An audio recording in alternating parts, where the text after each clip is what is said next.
السلام علیکم ناظرین، آپ دیکھ رہے ہیں فلائی نیوز۔ باندھی سے خبر شامل کرتے ہیں سکندر علی جمالی کی۔ ہیلتھ سینٹر کے 2 ملازمین کے ریٹائرمنٹ پر عملے کی طرف سے الوداعی پارٹی دی گئی۔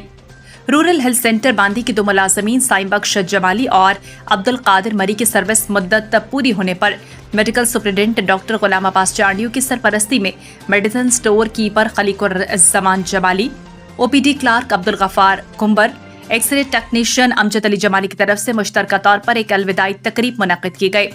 ریٹائر ہونے والے ملازمین کو رورل ہیلتھ سینٹر باندھی کے اسٹاف والوں نے پھولوں کے ہار اور سندھ کا روایتی تحفہ اجرک پہنا کر اپنی خوشی کا اظہار کیا۔ Medical superintendent doctor Ghulam Abbas Chandio, Khaliq الزمان جمالی، امجد علی جمالی نے اپنے مختصر خطاب میں کہا کہ ریٹائر ہونے والے ملازمین نے اپنی ڈیوٹی کے فرائض انتہائی ایمانداری، خوش اسلوبی سے ادا کیے، جن کی وجہ سے وہ تمام اسٹاف والوں سے عزت و احترام حاصل کر کے الوداعی پارٹی حاصل کر رہے ہیں۔